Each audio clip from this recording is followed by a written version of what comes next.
And we are live. Good morning, Crypto Warriors, and welcome back to Gentlemen of Crypto, episode 1156. Today is Friday, October 13th, 2023, and this is definitely a tennis day. And I'm King, here to bridge the gap between the community and crypto.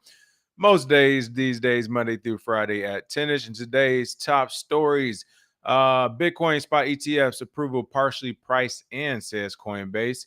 Caroline Ellison blames Sam Bankman-Fried for misuse of FTX user funds at trial. Alameda Research lost $190 million to scams and questionable blockchains, says whistleblower.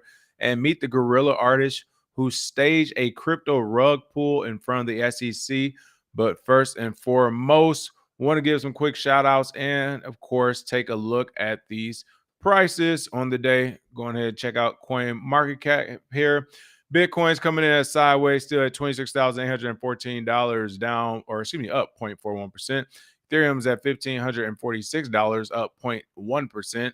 BNB at number 4 at $206, up 0.13%. Ripple at number 5 at 48 cents. Woo, just slowly losing everything it got back from this slight pump, up 1.12%. Number 7, Solana at $21.54, up 0.86%. Number 9, Dogecoin at 5 cents, up 1.12%. And Tron at number 10 at 8 cents, up 0.52. For all those Dogecoin fans, Dogecoin to $1. You only got about 94 cents and some change left to go, 95 cents to get there. Trending tokens are big time. I have no clue what that is, about 2.64%. Loom Network, haven't seen Loom in a while. Okay.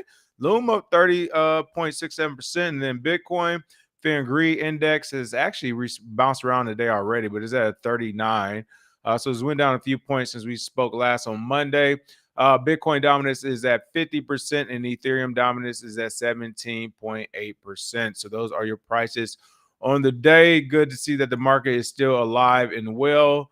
But yes, that sideways movement is definitely happening. And yeah, not much. I mean, and again, not much news. I think everybody's just waiting to see what's going to happen next when it comes to prices, when it comes to everything, all things crypto right now. So without further ado, let me go ahead and I'm trying to bring up this YouTube as I'm just mumbling on so I can give some quick shout outs. Here we go. Here we go. Boom. There it is. Chemo Crypto, Morning, Cigar, Indian, Satoshi Slim, Reno Gamma, The Painter, Nerd Up, Crypto Night Train. Good morning, good morning, good morning. Welcome back to the show, everyone. I'm going to go ahead and drop the link in the chat. This is Fuck Bitcoin Friday. So if you have any new news, anything you want to share, anything you want to say, go ahead, put it there in the chat or feel free to call in and let me know what's up. All right, top story of the day. We're talking Bitcoin ETFs. Looks like Coinbase already have their analysts hard at work, and they're saying, hey, it's already priced in. This is something I haven't discussed it technically being priced in, but I have discussed it possibly not pumping the way we expect. If the derivatives, if that doesn't mean that these institutions will actually be buying bottom line Bitcoin. But spot-based ETFs are widely expected to unlock floodgates for mainstream money flows. However, are likely to materialize over time, according to Coinbase.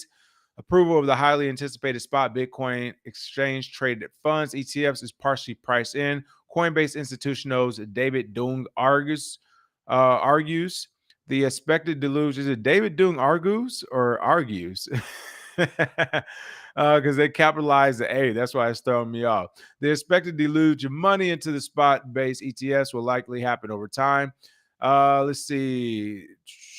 Here he's being quoted as saying, we think the divergence in the performance of Bitcoin and other tokens shows that the potential approval of one or more spot Bitcoin ETPs has already been partially priced in. That makes it less clear how much more Bitcoin could outperform if a favorable U.S. Securities and Exchange Commission SEC decision occurs.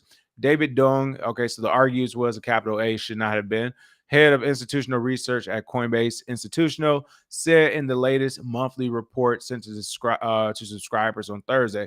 And again, from institutions like Coinbase, they want to kind of prep their subscribers so that they're not expecting a crazy avalanche of a bull cycle, right? They want to be like, hey, we might see a modest 15 to 20% speaking in crypto terms. But let's not expect this thing to go 300%, 400% plus overnight. I think Coinbase is just trying to be responsible, not just to be responsible for the marketing thing, but also just so they don't have to respond back to a bunch of complaints and queries and help desk issues once these ETFs do come through. And all of a sudden, everybody's on Coinbase like, why isn't the price moving? What's going on? I thought the ETF would do this, and they're asking Coinbase all these questions. Instead, to me, this is them kind of being proactive with their customer base as well as the market, saying, "Hey, from our point of view, this thing is already partially priced in." I kind of agree with that too. I mean, it makes sense. You think about the Michael Saylors of the world. He's preparing for days like the ETF. He's preparing for a gold-backed Bitcoin, or excuse me, a Bitcoin-backed reserve currency. And once all of those things do happen, it's not like he's going to start to buy all of a sudden overnight. He's already been buying, right? He won't do a $30,000 buy overnight once this happens. If anything, he might actually sell and get some of that money back from investors. So at this point, when you're looking at some of these bigger institutions and people who are, getting in where they fit in the crypto space, they're waiting for their day to sell and take some profit too. Some of them are waiting to really entrench themselves into the game. But by and large, they're doing that now. They're not going to do it once the news breaks. So I kind of get it. And if that's also the case, that could kind of be scary, because if they do put out an ETF decision beginning of this year, beginning of next year, end of this year, I think today we're actually supposed to be expecting one today, or I think it was today, yeah, 13.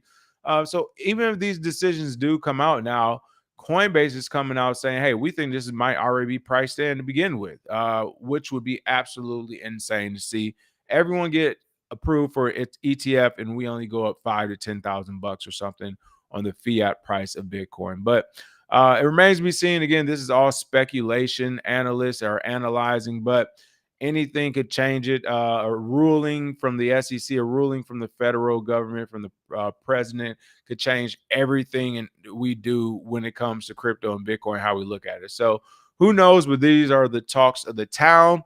Very interesting. Something, of course, we always like to pay attention to kind of give us a better idea fundamentally of what's going on with those prices. Oh, what's going on? My crypto space UK. What's the word? What's going on?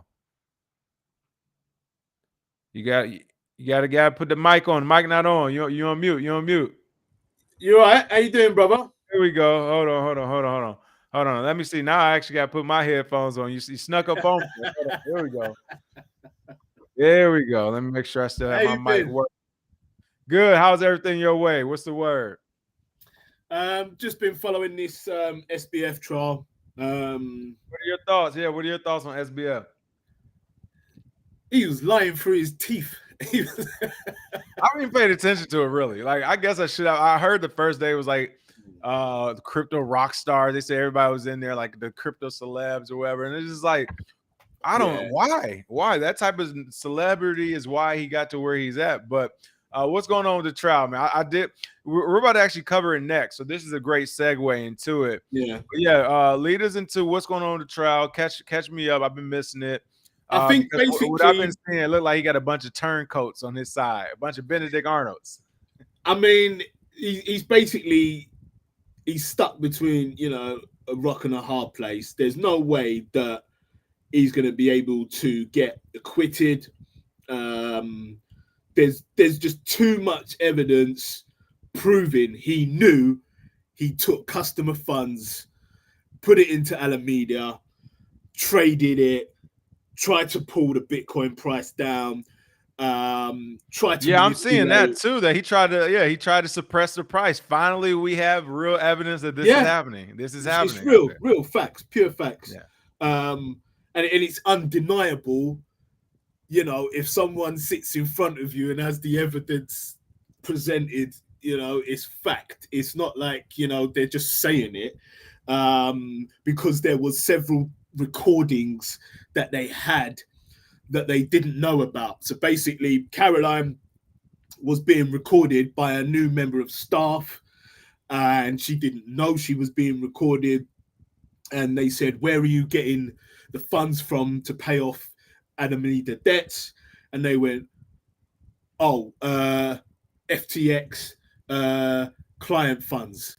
And it was, So this new guy was like recording them because he knew it was going to go to crap. He knew this. He knew it was going to fall apart. He was like, "What is going on here?" Wow. And so she got recorded and said, her words were, "I think it will come from FTX funds," and then she started laughing. And I thought, she's got to go down as well. I mean, you know, she created fake accounts. There was apparently where they tried to get the China to release funds, and then they had these Thai prostitutes create accounts to trade to get the funds out. It's an absolute mess.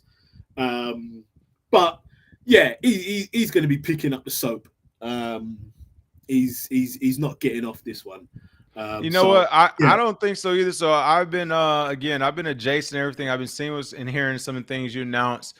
I saw the price manipulation was the big one I saw this morning, but I was just like, I mean, it's almost like the crypto community screams this stuff before it happens, and then it happens, and it's like, you know. So it was one of those things. I seen how Allison is essentially, like I said, she's Benedict Arnold. She went the opposite way. She's like, I don't know him over there. So I am seeing all the stories and news come out, and I'm with you. But my only thing is that he had, like, the SEC, they saw the letter. It was so many people in the federal government, his parents included, who they know people, where it was just like this thing was allowed to go on. If they give him a harsh sentencing, it'll be interesting to see how he appeals, what he offers to cooperate with and help with, because I mean, I feel like it has to go way deeper than what we're seeing right now. But I mean, it's kind of crazy how just laid back they are about this. Like you said, she's laughing on the recording and stuff. This is kind of just like whatever, just another day of doing business, doing dirt. Yeah, I mean, they a few things were struck off the record, especially with the Chinese government, which I was a bit like, you don't really need to do that. Let's just get it all out in the open. So I was a bit funny about that. But yeah, the parents are being brought in. I think they're going to be trialed. They're going on trial later on. I think the first quarter of 2024.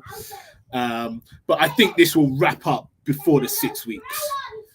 Yeah, it's moving pretty aggressive right now, and like you said, the amount of damning evidence that's coming out at this point is going to be like, all right, we get it, we're ready to send this over. Yeah, so. Yeah, he basically, and he lied when he was on the Twitter Spaces, and he went, yeah, I need to get the data. I'm not sure. He was involved in all of the conversations with all of the money from FTX going into Alameda. See, and I knew he was lying in as well, because like I said, I don't want to hear this. I'm a crypto genius on one day, and then next day, I don't that transaction. I don't recall what night. No. You don't get to be Bo, homie. You don't get to be Bo. That's what's going on. What else is going on? Any other tokens you're looking at? Anything else that's spicy to you that's happening out there in the industry? Yeah, definitely. I think GMX is a really good one. That's trading, I think, just above 30. Arthur Hayes put in $1 million when it was at $11. But he's got there's really big plans for GMX in 2024. Again. You still link Marine, huh? Now it went up to like 866, and it's hovering between 7 and 8. But that's pretty much a solid one for 2024. And yeah, I think maybe Polygon, Ocean Protocol, the AI stuff, I think is definitely going to come back. AI is not going anywhere. It's staying at the forefront. So I think Ocean Protocol, Fetch, AI, you'll definitely get a double in 2024 with those tokens. Well, I tell you what, between now and Christmas is going to be some great times for people to go dumpster diving on some of these tokens and get them at discounted prices, because that is a good thing. For the most part, regardless of what you pick, as long as it has a strong community, like you said, some type of, I guess, mystique to it. I'm thinking of the AI tokens when I say that. then yeah, you're pretty much guaranteed at least a base hit, if not a double, once 2024 rolls around. So that's cool. Well, hey, appreciate you calling in. Good seeing you as always. And thank you for catching us up on that SBF trial as well. Yeah, it's getting juicy. It's getting juicy. Awesome. Take care, brother. I'll see you All soon. right. Cheers. Later. Yeah, so that was crazy. I mean, we're caught up for the most part about SBF, so I'm not gonna go too far over, but I did see some of your questions I wanted to address. And the biggest one, initially, I wasn't even going to cover this story today, but since he mentioned it on the call in again, I was going to cover the Carolyn Ellison story in general about how she's literally verbatim. She's on the stand saying Alameda took several billions of dollars from FTX customers and used it for investments, said Ellison, according to reports. I sent balance sheets that made Alameda look less risky than it was. She's also going directly at SBF, saying that, hey, he knew exactly what he was doing. He also took money. He did intentionally. You just heard it again from another caller. But I mean, I saw someone in the comments say, why are we still talking about this too? And I agree. I mean, the trial is going on. But it's mind blowing to me that first of all, the first day of trial, I mean, the way I hear it, again, it was a who's who of crypto there. Like it was a showing. Like it was the cool place to be. And this is like, first we pump up a scammer, and now we're giving the scammer more notoriety in this court trial. A, B, these are the people Mr. Wonderful and a good portion of the U.S. gave money to and supported. And for the people who didn't give money or support them, a large majority of them are giving money to and supporting BitBoy. So you can't make this up. You cannot make this up at all. Because of that, it is what it is, people. It just literally is what it is. As long as this will somehow be the forefront of markets, of crypto specifically, then it is what it is. This is what it is right now. So these are the geniuses and these are good humans. I mean, if you want to call it how it is, they're criminals, they're thugs, they're despicable animals, if you ask me. Okay. I can't say anything good about them, honestly. Fucking local jokers that think everything is a game. Well, hee ha ha, they laughed away $50 billion. It's not too funny anymore, right? But that's who these people are. And somehow, not only did they get the capital, they got the institutional backing, they also got the backing of the crypto market as a whole. It's absolutely astounding. I got to put that picture back up there one more time. These were the folks right there. I mean, listen, I don't know. The only thing, I mean, I would follow these people if I was in a stats class and I was just SO. I didn't study it all the night before. I woke up late. I walked into the stats class and we got a pop quiz. All right, I'm looking. I'll follow you now. Other than that, it's not happening by March. And then really quick to the other story that we already had pulled up, or actually, this was not even this one. I had to get to that one. But to the 20K price manipulation, yeah, I definitely want to hit that story really quick. Let me bring this up. Here it is. Okay. She said Sam conspired with her on a plan to keep the Bitcoin price under $20,000. Literal price manipulation, Aaron Arnold said, referring to part of the testimony in which Ellison produced a document that read, keep selling Bitcoin if it's over 20K. So, yes, when you're talking about the institutions, especially OTC trades, over the counter, which of course the government said, hey, we want this to be accounted for, so we know everything that's going on, so we're not finding out late, essentially. Like those big over-the-counter trades that are happening between some of the millionaires and billionaires, I know for a fact they're happening. I've actually spoken to people in LA years ago who essentially handled the OTC trades for some very wealthy individuals in the United States. I'm talking about billionaires. They handled trades for them in the number of hundreds of thousands of dollars worth of Bitcoin, up to millions of dollars worth of Bitcoin, that they handled those.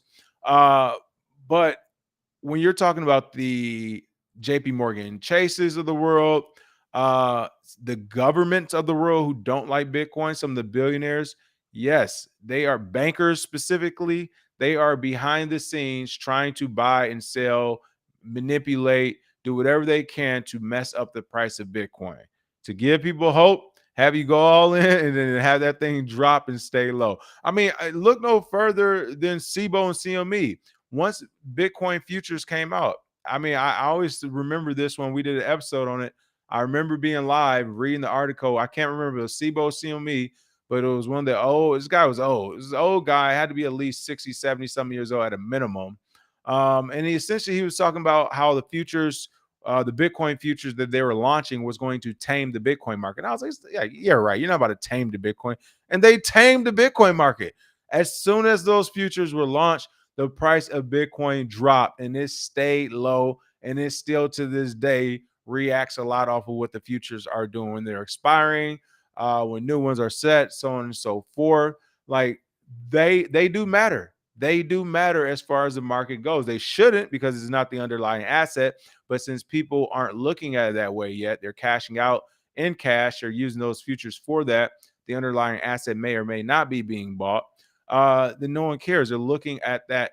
They're looking at the derivative. So, like that is one way to tame the market. That is one way that was called out publicly. To me, it should be market manipulation, right? Everything else is. But yeah, that's SIBO CME futures guy literally said we're going to tame the market and tamed it. So yes, to see FTX, which had billions of dollars under them, to say, yeah, every time the price of Bitcoin is 20K, we're selling, we're dropping it, or we're doing whatever. Like I can believe that. And they're not the only ones. You're crazy if you don't think Coinbase has done it as well. Binance has done it as well. BitMEX probably has done it as well. Don't think Arthur didn't have his paper back. Listen, Arthur was a major force when he got rolling. We know Roger Ver done it already. Like, come on. It's been done to different projects. Not even intentionally, I've jumped into projects before that were smaller market cap coins, and I become a whale in these projects. So it's like, depending on if I buy or sell, will like literally change the percentage of the price point of that token. So, which I hate being, by the way. I haven't found any, well, I'm not gonna say any, I haven't found many projects that are good enough to be in that position of liquidity with, but that low liquidity position. But in general, the manipulation is happening. If you have the capital, which these people do have, and they're doing it full time, you can expect it to be happening in this market too, which is why I always say this isn't even the real price of Bitcoin. It's actually way higher. The value of it is way higher.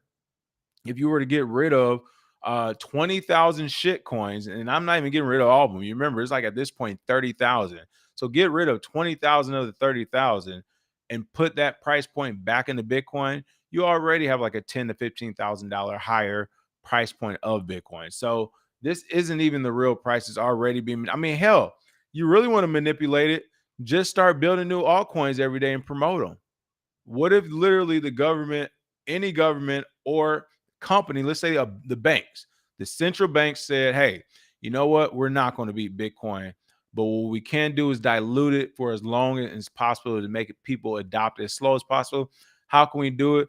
Let's start a new department in our bank, basically like a counter intel department, where we're going to pay somebody $150,000 a year, and all they have to do every day is use the free little 15-minute make a new altcoin maker online and make 10 new altcoins a day. You know what? We got somebody else in another department that's going to market each one of them too. Like literally, you do that every day. You got 30,000 altcoins, and you have diluted the price of Bitcoin in and of itself. So there's many ways to manipulate the price, and you better believe it's happening out there. Why? Because the last thing, again, banks want, governments want, I mean, honestly, is for the SBF to have billions of unrealized gains overnight, and they can't control it. Having Ripple, Brad Garlinghouse CEO, to turn into the third or fifth wealthiest man overnight, and no one has ever heard of him like that. They're not ready for that. That is national security for our government right there. All right, last but not least, I want to jump on another part of this article, which I thought was very important to call out. A lot of people feel bad about what they do in their trading strategies. I know I talked to everybody who's lost. I mean, I've lost, everybody's lost. But to see at this magnitude is kind of crazy to me. And again, this is that noob shit, where it's like, even though you have all the money and you know all the connections and everything else, if you're a noob, and you're going to go through the same learning pains and pay tuition just like everyone else. And we saw that here. Alameda Research lost $190 million to scams and questionable blockchains, says a whistleblower. That's right. Former Alameda research engineer at Detailia Baradaj says one trader lost more than $100 million after clicking on a fake link. That is one trader. And that's not even the whole company. That's one trader lost more than $100 million after clicking on a fake link. I mean, goodness gracious, what a day to be a scammer. I want to know who that scammer was. They was like, what? They probably couldn't believe it themselves. I mean, what if they never even checked the wallet? FTX's sister's hedge fund, Alameda Research, lost at least $190 million of its trading funds due to arguably avoidable scams, according to a former engineer at the firm. And of course, they could be saying that and be hiding that money, but let's for now say that this is true. And in fact, because if not, the courts are going to come down on them even harder. An October 12th post to X titled "The Hacks," former Alameda research engineer turned whistleblower Aditya Baradwaj claims that the firm's breathtaking agility led to major security incidents as often as every few months. Breathtaking agility, aka trying to move fast and break things that these people like to brag about doing and being exciting about. Well, the thing is, doing that in crypto where cybersecurity is important, you don't break things, you get hacked for everything, you get scammed, they robbed a bank. These decisions allowed us to move at breathtaking speed, developer velocity that will make any Silicon Valley software engineer shed tears of joy. However, the flip side of this trade-off was that we have a major security incident once every few months. That's not like a flip side of a trade-off. Like, that's the reason why you don't move fast. Let me put in another word, like in other words, another example. Like in the military, smooth is fast. No one's saying like, "Oh, just go fast." Go. No, that's how you're going. You're going to die. And unlike whether you're trading currencies or trading crypto or whatever else on the planet you could be doing, you don't get a second chance at coming back to life when you move fast and make a mistake and kill yourself or everybody else. So that's why like this even train of thought is absolutely insane to me to begin with. And what's even more insane is that you have this train of thought in front of billions of dollars of just other people's money. It's not even their money. You have this type of thought process in front of other people's money where they're saying, well, we're just going to move fast and then maybe we'll make a mistake, maybe we won't. With billions of dollars that's not your money. That is insane to me for them to even have that thought process and be moving like that. I mean, even the way the engineer explains it, like, oh, the Silicon Valley bros be shedding tears of joy. Like, even in the way they're Xing about it, they had a thread about it. It's like, yo, you were in charge of billions of dollars, and y'all in here just fucking around. This is madness. But this is why they're on trial right now. Incident number one: an Alameda trader got fished while trying to complete a DeFi transaction by accidentally clicking a fake link that had been promoted to the top of the Google search results. It's one oldie but goodie. Cost $100 million plus. Post-mortem implemented extra checks on our internal wallet software. This is why you don't move fast. But again, who knows how real or false these are. But again, you got another one, $50 million. The old version of our plain text keys found was leaked, likely by a former employee. I can actually see that happened. The attacker transferred funds out of some exchanges and placed bad orders. Yeah, if you don't change everything, I can see that happening. Migrate our secret keys to more secure storage system post-mortem. So again, they're just going through talking about incidents, but this happened at a multi-billion-dollar institution, whether it be new or old. So don't feel bad or down on yourself. Remember, this is happening to banks, institutions, old, new, all alike, which is why crypto is a great equalizer. You got to come in and learn and pay that tuition, folks. We all know that, but it looks like it's still some new people learning it. All right. Last but not least, let me check the comments really quick, actually, as well. See some good comments. Let's see. Billy Crush said this is distraction. I feel you, right? Still talking about Billy. Just inform you, I almost had my New Jack City clip up too. I was going to play it. Say, if I'm going down, I'm taking everybody, starting with the light-skinned brother in the back right there. Steady Stack and said we're literally about to get a Bitcoin ETF in the next year max, and Normie still won't have $10 worth of Bitcoin. That is true. Let's see what else we have. The Night Agent. What made you mention the Night Agent? But that's funny. That was a good shot. Remember that. Let's see. Kaiser said SBF is from the James Bond villain village. Bunch of Democrats, Wall Street, et al. Reside there. Hilarious. SBF is out here paying for orgies with customer funds, says Cigar Indian. That's actually true. I mean, hilarious, but actually true. Let's see what else we have. Just inform you, say he'll do a year in federal prison and get back to his billions. That's what I mean. I mean, listen, he has to have some money hidden away. Part of the deal of getting that money is him going free. I see him going free, but we'll see. Yeah, Fidelity Investments, Bitcoin only. Shout out to Fidelity. I didn't even cover that story, but yes, if you saw them push out the news where they said Bitcoin is the true cryptocurrency, is the true currency in general, then they gave it its official cosign as well. Let's see. No, I'm not. Hey, listen, I wish I could price manipulate, man. I can't do it though. I'm not that big. Let's see. What else do we have? Chappelle House, what's the best way to ask Bitcoin community to support small businesses with Bitcoin without seeming thirsty? Just put up, start putting out Bitcoin stickers, tags, all that good stuff when it comes to your business online and in the physical form on your phone, hoodies, all that good stuff. Start wearing Bitcoin stuff with your business. So when people are asking about your business, you can say, hey, we accept Bitcoin. Or when people are asking about Bitcoin, you can tell them about your business, vice versa. All right, let's see. Last but not least, we are going to be talking about this Guerilla artist. This is a pretty interesting story in the world of slow news cycles. Meet the Guerilla artist who staged a crypto rug pull in front of the SEC. Artist Nelson Sayers' rug pull highlighted the victims of crypto rug pulls and perceived SEC inaction in safeguarding investors. Street vendors abound in downtown Manhattan's financial district. Weeks ago, on September 14th, an especially unconventional seller set up shop in front of the U.S. SEC, transforming a patch of Maiden Lane into a colorful quilt of doormats, each spray painted with the straightforward instruction to pull. People inquired, but they were faked and not really for sale. The wares were part of Rug Pull, the latest Guerilla installation by Nelson Sayers, a New York-based hedge fund manager turned artist, who some consider the Warhol of Wall Street or crypto's most creative artist. These stories are hilarious. As an artwork, Rug Pull highlights the many victims affected by the type of scam is named after. So you can see it right here. It says Pull, and of course, there are actual rugs outside the SEC. That's pretty creative, actually. That's pretty creative. That's a good one. And of course, I'm sure everyone at SEC saw it and got to talking about it. And they probably are like, how can we constrict the crypto market even more? That person outside just gave us like more energy to destroy the crypto market.